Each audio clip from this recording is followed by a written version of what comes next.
Hi ஃப்ரெண்ட்ஸ், ஹார்டி குபேர சாய் சேனலுக்கு உங்களுக்கு அன்புடன் வரவேற்கிறேன். எல்லாரும் பாபாவோடைய அருளாலும் யூனிவர்ஸோட அருளாலும் சந்தோஷமாகவும் ஹாப்பியாகவும் செல்வ செழிப்போடு வாழ்வீங்கன்றதை நான் நம்புகிறேன். உங்களுக்கு ஏதாவது கமெண்ட்ஸ், ஏதாவது கொஸ்டின்ஸ் கேட்கணும், உங்களோட சக்ஸஸ் ஸ்டோரி சொல்லணுன்னா நீங்கள் இந்த மெயில் ஐடியில் சென்ட் பண்ணுங்கள். ஸோ வாங்க இன்றைக்கி நம்ம வீடியோக்குள்ளே நம்ம போன அத்தியாயத்தில் பார்த்த மாதிரி இந்த அத்தியாயத்தில் வந்து 4 யுகங்களை பிரித்து நம்ம பார்க்க போகிறோம் ஃப்ரெண்ட்ஸ். ஃபர்ஸ்ட் வந்து என்ன யுகம் அப்படின்னு பார்த்தீங்கன்னா கிருதயா யுகம் அப்படின்னு ஒன்று படைக்கப்படுறார் கடவுள் நம்மளுக்கு. அந்த கிருதயா யுகத்தில் என்னென்ன குணங்களை கடவுள் படைக்கிறாரு அப்படின்னு பார்த்தீங்கன்னாக்கா, நல்குணங்களை, பக்தி, ஞானம், வைராக்கியம், இந்த மாதிரி குணங்களை படைச்சி புருஷோத்தர்கள், அதாவது சித்தர்களை வந்து நீ பூலோகத்துக்கு போகணும், அப்புறம் கழுத்தில் வந்து பார்த்திங்கன்னா ருத்ராஜத்தை போட்டுட்டு நீங்கள் பூலோகத்துக்கு போகணுன்னு அறிவிப்பு கொடுக்குறாரு கடவுள்.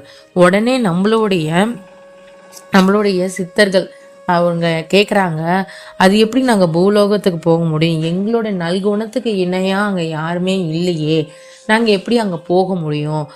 அங்கே வந்து பொய், பித்தலாட்டம், ஏமாற்றம் இதுதான் அங்கே தொடர்ந்து நடக்குது. நாங்கள் எப்படி அங்கே நாங்கள் இருக்கிறது ஐயனேன்னு அப்படின்னு கேட்குறாங்க கடவுள்கிட்ட. உடனே அதுக்கு கடவுள் சொல்கிறாரு, உன்னுடைய நல்குணங்கள் அங்கே பழிக்கவில்லைனாலும் பரவாயில்ல, உன்னுடைய நல்குணங்களை வச்சு அந்த உலகத்தை மாற்ற முடிந்தா மாற்று, இல்லையா உன்னுடைய கடமைகளை மட்டுமே செய். உன் கடமைகளை செய்யும் போது அதுக்கான யுகங்கள், உனக்கான நல்ல நேரங்கள் வரும் கண்டிப்பாக. அதுக்காக நீ அது வரைக்கும் பொறுத்து இருந்து உன்னோட கடமையை செய்ய அப்படின்னு சொல்கிறார்.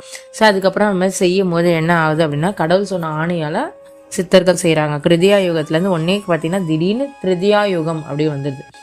வந்தோடனே என்ன ஆகிடுது அப்படின்னு பார்த்தீங்கன்னாக்கா, அப்போ வந்து இந்த மாதிரி அங்கே இருக்கிறவங்களுக்குலாம் என்னென்னலாம் கொடுக்குறாங்க பார்த்தீங்கன்னா, ஆயுதங்களை கொடுக்குறாங்க. கத்தி, சூலம், இந்த மாதிரி கேலி பேசுறது. இந்த யுகத்தில் வந்து திருதியா யுகத்தில் இதை கொடுக்குறாங்க. உடனே என்ன ஆகுது அப்படின்னு பார்த்தீங்கன்னா, நம்மளுடைய ராமன் எப்படி வாழ்ந்திருக்கான் அப்படின்னு பார்த்தீங்கன்னா, சுருக்கி நல்குணங்களை வைத்து நம்மளுக்கு வாழ்ந்து காட்டியிருக்காரு.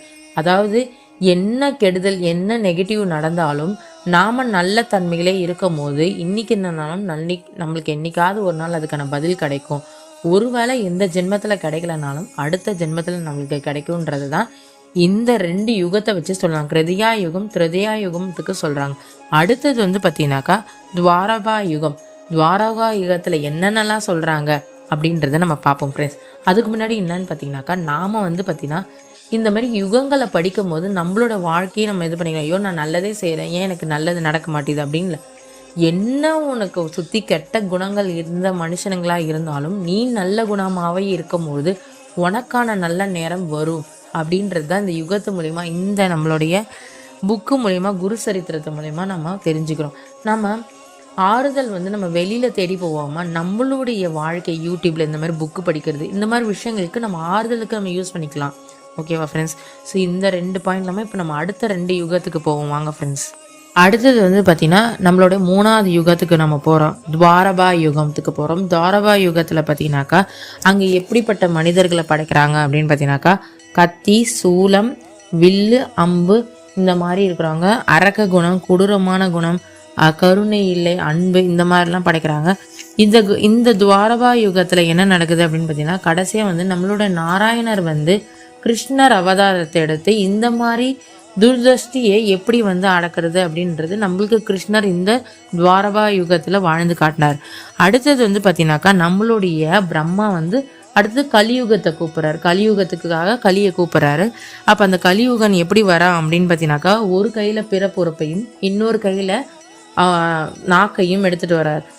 கொடூரமான செயல், எல்லாரையும் தண்டிக்கிற செயல், யாரையும் மதிக்கிறது இல்லை, சண்டை சச்சரவு, விருப்பு வெறுப்பு, இந்த மாதிரி கெட்ட எண்ணங்கள், இந்த எண்ணத்தோடு தான் இந்த கலியுகத்தை படைக்கிறாங்க. ஆனால் அவன் வரும்போது பிரம்மா கிட்ட வரும்போது பிரம்மா கேட்குறாரு, நீ ஏன் இவ்வளோ கொடூரமாக வர அப்படின்னு கேட்குறாரு.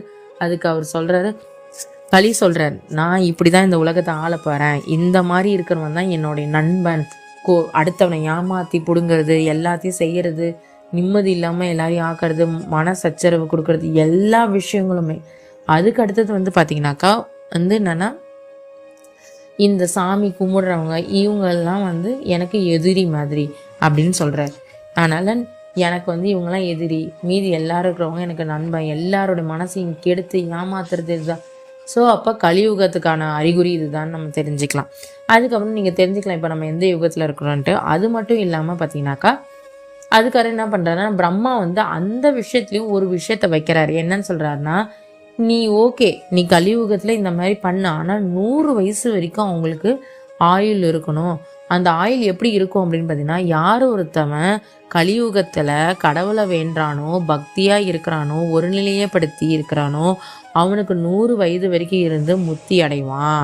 அப்போ கலியுகமாக இருந்தாலும் பரவாயில்ல, அவன் ஒரு நிலைப்படுத்தி மனதால் மன நிம்மதியோடு இருக்கிறான்னா அவனுக்கு கண்டிப்பாக அவனுக்கு முக்தி அடையும். நீ என்ன அட்டகாசம் பண்ணாலும் அவன் துணையாக இருப்பான். கடவுள் யார் கும்பிட்றானோ அவனுக்கு துணையாக இருப்பான். அதனால தான் நம்மளுக்கு சொல்கிறாங்க. அதுக்கப்புறம் நம்மளுடைய களி சொல்கிறார், அது எப்படி நான் போக முடியும், இந்த மாதிரி பக்தியாக இருந்து முக்தி அடைகிறவங்களுக்கு அந்த மாதிரி பாரத இதுக்கு நான் எப்படி போக முடியும்னு பிரம்மாவை பார்த்து சொல்கிறார். அவரே ஆமாம் ஒத்துக்கிறார். அதாவது நம்ம இந்த ஒரு விஷயத்தில் நம்மளோட வாழ்க்கையை நம்ம பொருத்தி பார்க்கணும். நம்மளுக்கு என்ன கெடுதலும் என்ன கெட்டது நம்மளுக்கு நடந்தாலுமே நாம் ஒரு நிலையோடு கரெக்டாக நம்ம போகும்போது கண்டிப்பாக நம்மளுக்கான விஷயங்கள் கிடைக்கும் அப்படின்னு சொல்கிறாங்க. நம்மளுக்கு அதில் ஒரு வழி இருக்கும் அப்படின்னு சொல்கிறாங்க. அப்போ நம்ம என்ன பண்ணோம்னா பக்தி மகத்தில் போகும்போது நம்மளுடைய போன ஜென்மத்து கருமா எல்லா விஷயங்களுமே போயிடும். ஓகேவா? ஸோ அதுதான் நம்மளுக்கு இதை சொல்கிறாங்க. அதுக்கப்புறம் தொடர்ந்து எப்படி பிரம்மாவும் கலியும் என்னென்ன கான்வர்சேஷன் பண்ணாங்கன்னு சொல்லிட்டு நம்ம அடுத்த பாட்டில் பார்க்கலாம். ஸோ நம்மளுடைய குரு சரித்திரத்தில் பார்ட் 2ல் நம்ம 4 யுகங்களை பற்றி பார்த்தோம் ஃப்ரெண்ட்ஸ். ஸோ இதில் என்னென்னா புக்கு படிக்க முடியலனாலும் நீங்கள் கேட்கும் போது உங்களோட ஆழ் மனசில் அது ஸ்டோர் ஆகும்போது நிறைய வாழ்க்கை உங்களுக்கு மாற்றம் வரும். இன்றைக்கே மாறும், நீங்கள் எதிர்பார்க்காதீங்க, உங்கள் லைஃப் நிறைய மாறும். ஸோ இது உங்களுக்கு யூஸ்ஃபுல்லாக இருந்ததுன்னா எல்லாருக்கும் அனுப்புங்க ஃப்ரெண்ட்ஸ். எல்லோரும் நன்மை அடையட்டும், எல்லோரும் சந்தோஷமாக இருக்கட்டும். வாழ்க வையகம், வாழ்க மயகம். நன்றி நன்றி நன்றி.